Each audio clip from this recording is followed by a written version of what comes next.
Hey guys, it's Drake here. So I just bought this sketchy laser welding and cleaning system. I'm just dying to screw around with it. Now this thing has an output power of 2,000 watts, which will make it the strongest CW laser I've shown you guys yet. How do I really have enough things to clean and weld to justify buying this thing? Of course not! I just want to screw around with a kilowatt class laser system. I mean seriously, this thing's approaching military levels of power and fun. And plus, with some additional optics, I'm hoping to convert it into a long-range directed energy device. Oh, I have a ton of mischief planned for this laser. Now first, I gotta give credit where it's due here. I only bought this thing after watching the Backyard Scientist video on a similar Chinese-made system. I had seen these systems advertised online, but I didn't believe the power claims. His video showed me that I was wrong, and that fiber laser tech is simply more affordable now. You should definitely watch his video, because he did some pretty creative stuff with his system. Anyway, it's my turn to abuse one of these systems. But before I convert this thing into something that'll put me on another watch list, I should test out its intended functions first. Can I really use this thing to strip off rust using nothing but light? One way to find out. Let's see how well it can clean this rusty air cleaner. Here we go. Am I supposed to wave it around or something? Oh wow, it's literally melting the concrete. That's amazing. Oh duh, I was probably supposed to use a non-zero scan width. It would have helped if this thing came with a manual. Let's try that again. Ha, there we go.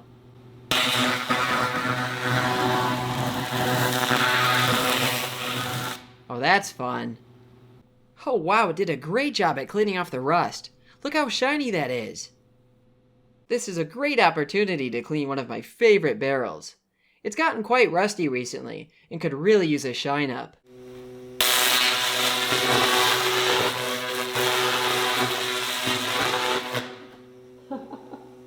Oh, that is satisfying.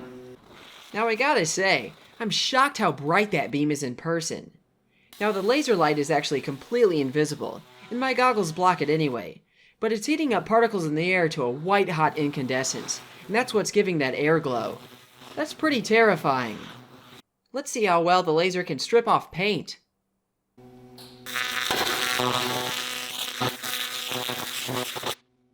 Wow, look at that!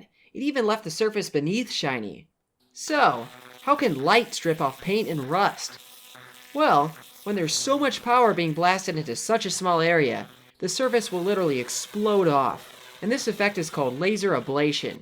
In fact, the power density is so high here that it makes the core of a nuclear reactor seem tame in comparison. Slow-mo shows that the laser is actually scanning as opposed to producing a continuous line, which maximizes the power density and ablates the material most effectively. In the case of rust, there's some cool chemistry going on as well. I have some red iron oxide here, which is the main component of rust, and it's only barely affected by this strong magnet. Now let me hit it with a laser. The magnet is covered in powder now, and blobs of the dark product keep flying towards it as they cool. This happens because the red iron oxide was reduced to black iron oxide, which is much more ferromagnetic. This reaction only occurs at very high temperatures, which means the laser is really cooking here. Clearly, this thing can heat stuff up to absurd temperatures, so now I'm curious to see what all I can burn with it. I've got a piece of steel plate here. Let's see if the laser can burn through it. Oh wow, that didn't take long at all. Let's try a piece of drywall. Jeez.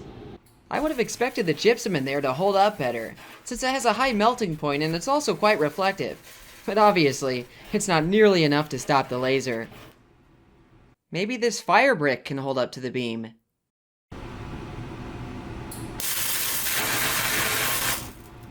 I'll take that as a no. So, how well do you think a mirror can defeat this laser? Oh, this could end horribly.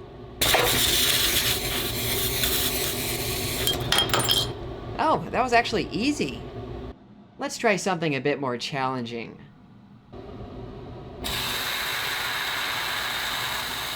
These mirrors are a great example of how every bit of reflectance matters when working with powerful lasers. Absorbing a few percent of incident light may not seem like much, but this is a 2,000 watt laser, so a few percent of that is more than enough to obliterate that thin reflective coating, as well as take out the glass in the process. I've got some thermite here. Now this stuff is so hard to ignite that you can actually buy it pre-mixed and have it shipped to you without crazy restrictions. Typically, you need a special mix to get it to start burning, but I'm wondering if the laser spot can get hot enough on its own. Alright, here we go. It lit instantly. That's impressive. I need to point out that this thing is not a typical welding hood. It's specifically a laser welding hood. And yes, this distinction is extremely important when it comes to protecting your eyesight. When lightning strikes sand, it melts into a channel of glass called a fulgurite. Now I want to see if this laser can do something similar. I'm hoping this white sand can absorb enough light to melt. And here we go.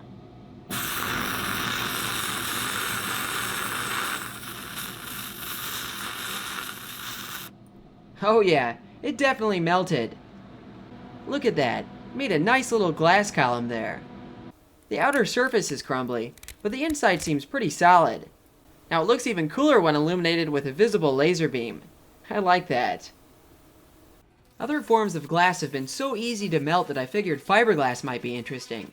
And sure enough, the laser was able to compactify it into a little bead. This laser is great at cleaning iron, so I can't help but wonder if it can clean sodium metal as well. This stuff is nice and shiny when it's freshly cut, but it quickly oxidizes in air. I'm hoping the laser beam can strip off the oxides faster than they form. This seems like a bad idea. Whatever. Ooh, I like the pretty flashes of yellow light there. That's nice. I'm not sure if it's actually doing anything though. Oh yeah, it looks worse than when I started. Oh, that sucks. I guess I'll just try drilling a hole through it instead.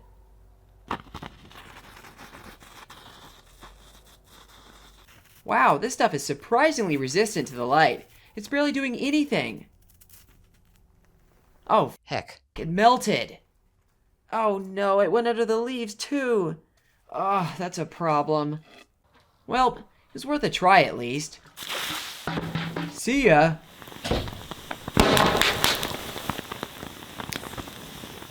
Alright, I've got one more thing I want to try burning. This is a rod of tungsten, which has the highest melting point of the metallic elements. Let's see how well it holds up to the laser.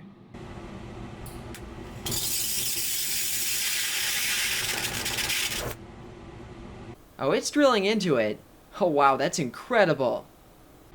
Hitting tungsten with the laser produces a ton of blue light. Now, I'm not sure if that's because of tungsten atomic emission, or if the plasma jet there is simply blue hot. Regardless, the metal is hot enough to keep burning even after removing the beam. That's awesome. Alright, now I'm bored. Well, I mean, burning stuff up close is fun and all, but I want to burn stuff way off in the distance. Now, unfortunately, the beam spreads out too rapidly to be much of a fire hazard from very far, although this problem can be fixed. Contrary to popular belief, laser beams do not travel straight. Thanks to diffraction, a laser beam traveling even through empty space is going to spread out, which means its burning ability shrinks rapidly from the source. It is physically impossible to completely overcome this. However, there are ways to minimize it, and my favorite way is using a 400-year-old invention. Way back in 1609, Galileo built the first refracting telescope to magnify images of distant objects like planets. The magnification achieved is simply the ratio of the lens focal lengths. Now, if you take one of these telescopes and flip it around, it acts as a way to widen a laser beam. This makes the beam spread out less, which increases burning ability downrange. It looks like I'll be building a telescope. This isn't my first time combining a laser with a telescope. 5 years ago, I built my laser telescope blaster, and I'll be building a similar PVC barreled adjustable scope for this laser as well. The main difference with this one is that the source laser here is 2,000 times more powerful. Between some dubious napkin math and the only suitable optics that I can find on eBay, I threw together this cursed thing. In theory, this scope will increase the downrange burning ability by a factor of 200, although reality won't be quite so high. Even so, I'm expecting an impressive range from this combo. I'm going to start with something close and work my way out. Alright, here we go. Huh. Yeah, I didn't really need the telescope for that. Let's double the distance for this shot. Here I have some spicy chemicals that I want to try igniting. Alright, this one shouldn't be too bad.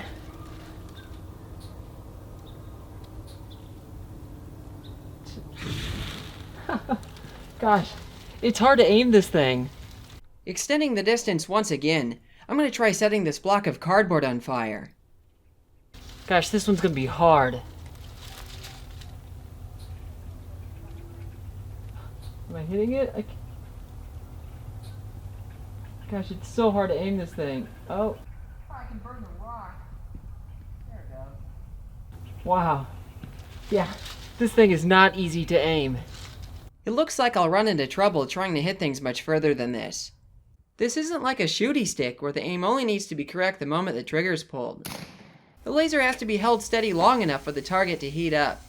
If you've ever tried free-handing a laser pointer on a far wall, you'll see it's hard to keep a small spot held on a target. I guess I need some added stability. Thankfully, my sponsor FlexiSpot sent me just what I needed with their C7 chair and E7 Plus desk combo. The ultimate stability of the E7 Plus desk allows me to make more distant shots with the laser, and I can do it while experiencing a whole new level of comfort in the C7 chair. This isn't the first time FlexiSpot sent me an adjustable desk for a project. I recently refinished their E7Q desk with a century-old chemical-resistant stain, and then zapped it with one of the most powerful tube-driven Tesla coils in the world. Astonishingly, the onboard electronics were completely unharmed by this. The new E7 Plus desk here is a more affordable version that keeps the four-leg design, and although I have yet to zap this one with 100,000 volts, I can attest to its stability. As for making even more distant shots with the laser, this is where the C7 chair comes in. I wanted an easily movable platform, so I rebuilt a C7 chair to hold a gearbox as well as the telescope. But because the chair was so comfy, I decided I'd rather actually sit in the chair, so I rebuilt it and brought it up into a tower with the laser. Now I can blast the laser over some impressive distances in luxury. What I like about the C7 is that it stands out with exceptional lumbar support that can be adjusted to however I like to sit. It also has an impressive recline span going from 90 all the way to 128 degrees. Plus, the cushion itself is adjustable, both forwards and backwards along with tilt. It's a super comfy chair to sit in. The C7 pairs well with the E7 Plus desk, and nearly all the optical and electronic work for this video has been done on this E7 Plus here.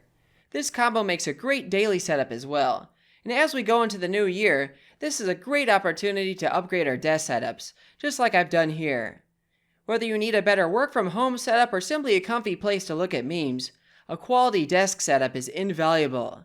Enjoy an instant reduction of $50 with E7 Plus 50, and $30 with C7 300, no minimum amount required. So yeah, thanks to FlexiSpot for sponsoring this video. In order to have a better vantage point, I built this tower for blasting the laser. This angle ensures that the ground terminates the beam and prevents the ray of destruction from leaving my property. Unfortunately, I didn't get in many tests before my scope burned up. The mirror in the welding head reset itself off-axis, scorching the PVC and optics. I ended up cutting the wires to the mirror motor to prevent this from happening again.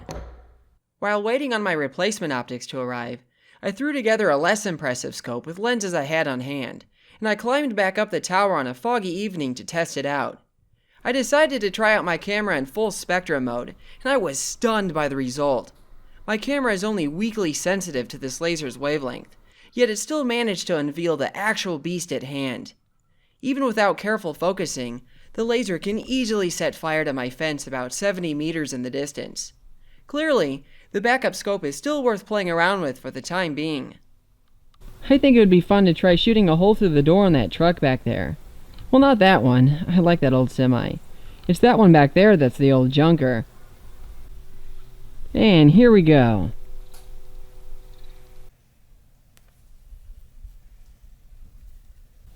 Is it doing anything? Oh yeah, I see something lighting up there. Oh, it's definitely burning at least. I wonder if it's actually enough to cut through the steel. Let's take a look at the damage.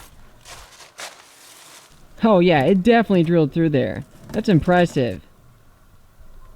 After the fog lifted, I switched back to filming in visible light mode on my camera, which means the laser is back to being invisible the way it is in real life. I found this bottle of trash in my basement when I moved in. It looks like the mice chewed up the top a bit, but I think it's still pressurized. So yeah, I want to try blowing it up with the laser. Please put me out of my misery. Alright, I hope I didn't blow it up with a test shot there. But there's that bottle of nasty wine. And here we go. Oh, I missed.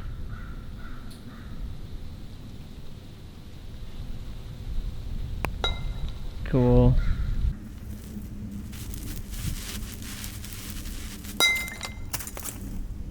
Oh, that's hilarious. Just burnt the top off. I'm not gonna lie. This feels like the kind of thing that they make new laws about. Let's see if I can open a can of soda from this distance as well. Here we go. Ha! Nailed it. I love how from this view, the can of soda seems to explode for no reason at all. That's crazy. Something I've always wondered is, what are you supposed to do with empty aerosol cans? I mean, there's always a little bit of gas left in them, so I've always just stabbed them before throwing them in the trash. I'm wondering if it'd be safer to use the laser to pop them from a distance. This can is full though. Here we go.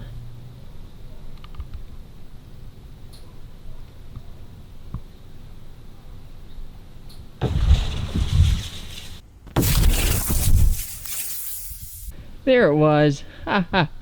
Wow. Well, it seems some branches are blocking my path here, so guess I'll just trim them down. I used to laugh at all the suggestions I get for building a tree trimming laser, but this actually seems to be a useful technique. Of course, lasers introduce a lot of major hazards that you don't have to deal with when doing mechanical trimming, and the upfront cost is substantial. But even so, I can certainly think of situations where a laser tree trimmer is appealing. This can of insulation foam quit spraying on me.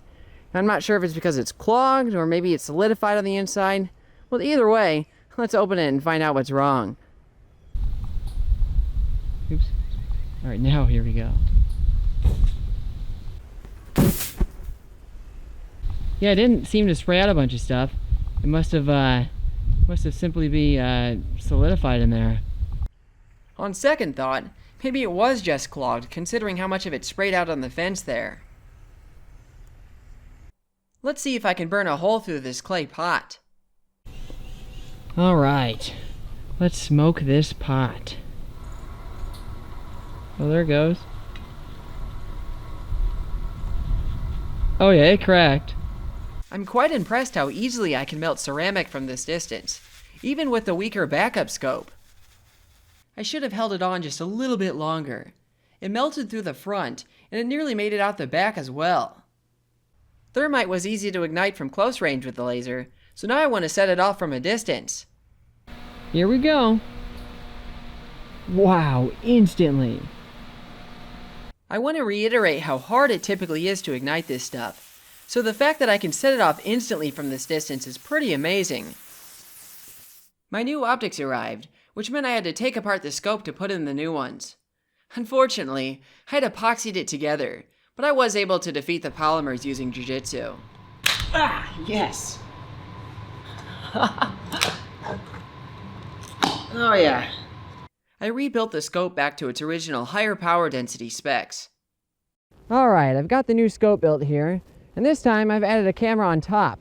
That way my shots will be less shaky for you guys. So the switch on the welder actually broke, so I had to wire on this new one here. But the nice thing about this one is that the laser will shake less when I fire it, which means it'll be easier to hold the spot on the target. For the first test with the upgraded optics, I'm going to try melting through this piece of drywall from 70 meters away. Let's see if I can hit this thing. Oh wow, that was really quick. I think it shot straight through there. That's amazing. It was hard to keep the beam steady from that distance, but the laser still melted straight through. The aiming laser spot there shows how wobbly the tower is, and that problem is way worse when I'm up in it. Let's see if I can melt through the steel plate from this distance as well. It took me a while to get the aim right and the beam steady enough for this one, but eventually I got it to the point of glowing and shooting out sparks. Oh, I certainly got it hot. I don't know if I poked through it or not. Sure enough, the laser did manage to punch through the steel, and you can see a tiny bit of light making it through. Impressive. Let's try something a bit harder this time. I have this fire brick that I melted through earlier from close range. Let's see if I can do it again from 70 meters. I gave the brick a solid 30-second blast from the laser, hoping that the raw power of the beam could make up for the rickety mount that the laser is sitting in. I can't tell if I melted through it or not. It's melting. It's certainly melting there. I should go check on it. The laser did in fact make it all the way through the fire brick, melting an impressive portion of it and turning it into glass. Clearly, the laser spot can still reach some extreme temperatures even at this distance. Alright, that's actually pretty insane, because that is just light. That's wild.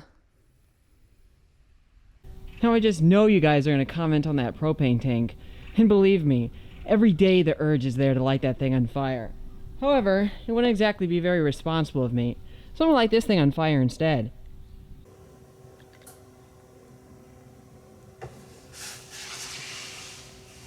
No way. The laser punched through the steel wall super quickly. However, it wasn't able to provide the flame needed to actually ignite the gas. I decided to give it another try, and was able to briefly ignite it by keeping the laser firing at the leaking tank. Alright, I'm going to try taking another shot at that truck door back there. I'm hoping it goes even faster with the new optics. The laser cut through the steel much faster this time, producing a nice shower of sparks in the process. I also gave the tire some love as well, but that thing hadn't been inflated in a decade, so I couldn't get it to pop. At some point during the aiming process, I accidentally set the inside of the truck on fire. Oh, heck. It's on fire in there.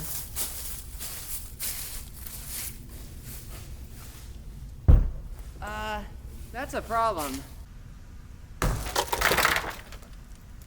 Well, unfortunately, it seems I've lit that truck on fire in there. I better put that out.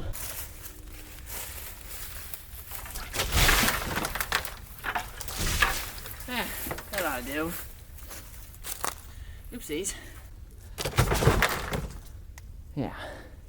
Alright, where's my gasoline can? Well, nearly burning that truck to the ground reminded me that I really need to burn that brush pile behind it. Gosh, I've been meaning to do that since I've moved in. So let's take care of that.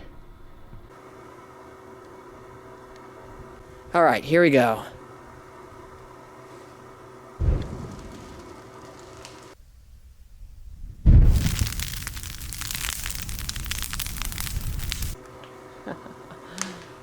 That was fun. Now the thing is, burning stuff at 70 meters is cool and all, but I didn't go through the trouble of building a frickin' tower-mounted laser cannon just to toss some photons over a rock-skipping distance. Oh no, my craving is to burn things so far away that I can just barely see them. This means I must venture deeper into the forest.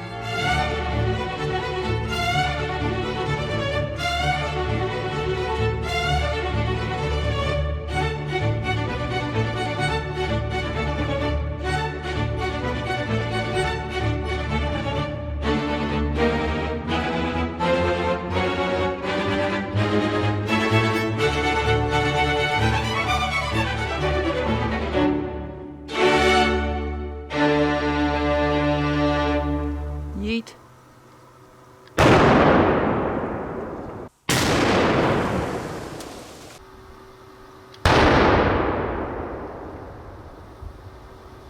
Yeah, that was a bit dramatic for moving out to 220 meters.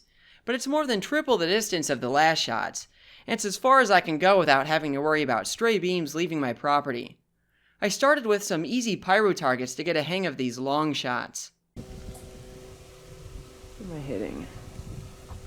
Wow, and I thought 70 meters was hard to aim. This is brutal. Yes, I got it. Wow, that was a launch. For the next shot, I'm going to see if I can ignite this roll of firecrackers.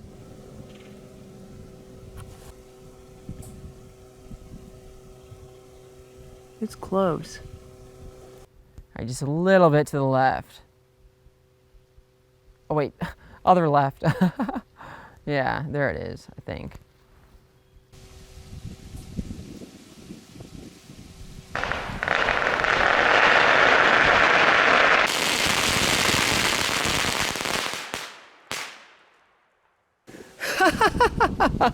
Yes! Awesome! I was able to open a can of soda from 70 meters. Let's see if I can do it again from 220.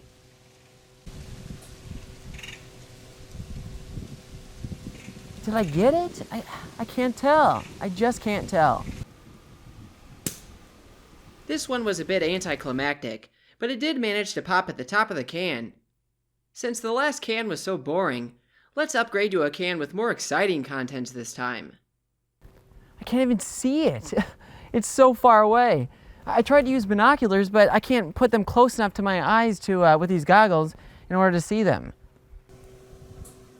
Okay, now I see it through the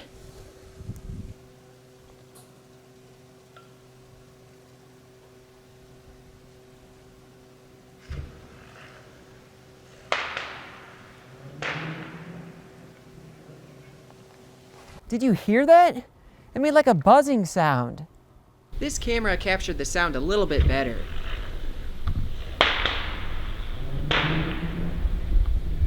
The pops were from leftover firecrackers, but what about that humming sound?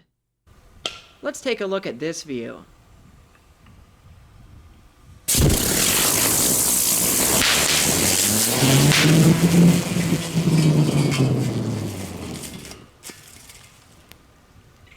The can broke in a way that directed the gas sideways instead of outwards, spinning it like a centrifuge. I've never seen that happen before. Alright, I'm going to try burning through some drywall once again.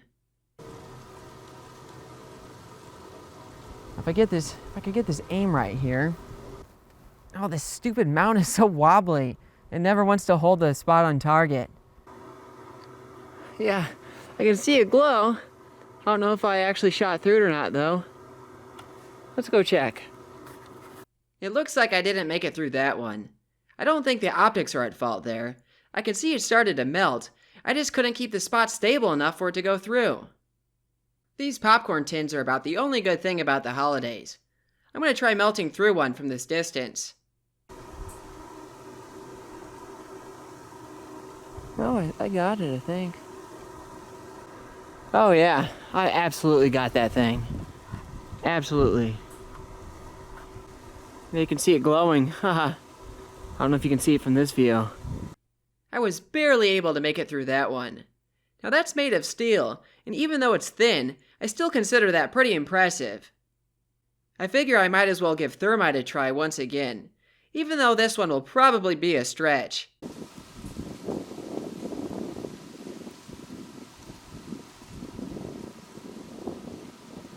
No? I managed to ignite the plastic container, but that flame temperature is far from being able to ignite the mix. It turns out my issue was just in the aiming. Once I had it aligned with the exposed powder, it went up in flames within seconds. Not gonna lie, I didn't actually expect this one to work, but I'm glad I tried it because it turned out to be a nice surprise. I've got one more thing I want to zap from this distance. It's just another pyro target, but it should look pretty nice since it's getting dark out. Oh, I can actually see the aiming beam now. Can get that right on there. Yeet.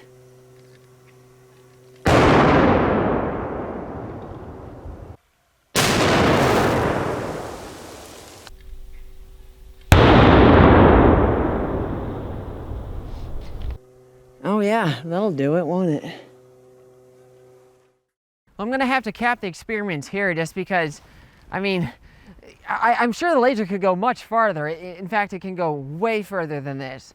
The problem is, I just don't have a place where I can shoot it and confidently know that the beam's gonna stop and not leave my property.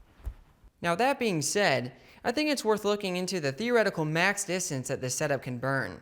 So using the Stefan-Boltzmann law, as well as the auto-ignition temp of paper, and some other approximations, I get a max burning range of 4 kilometers, or 2.5 miles. Now, of course, my rickety tower isn't stable enough to make a shot like that, but this is still a crazy result. That means that with a good mount and a bigger telescope, you can hit a point where the curvature of the Earth is what puts a cap on the burning distance. That's crazy. Oh, and one more thing on the topic of burning stuff. I can already foresee the comments saying, "Oh no, he's gonna burn the forest down."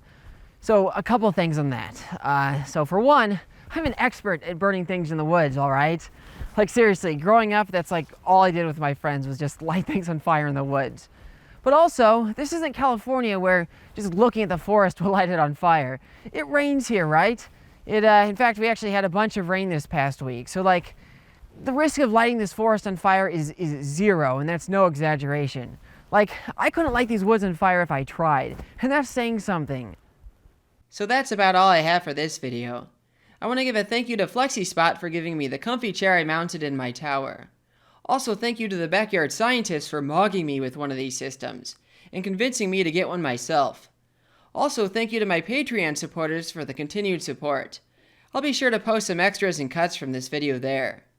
Well, until the next time, stay safe and happy lasing.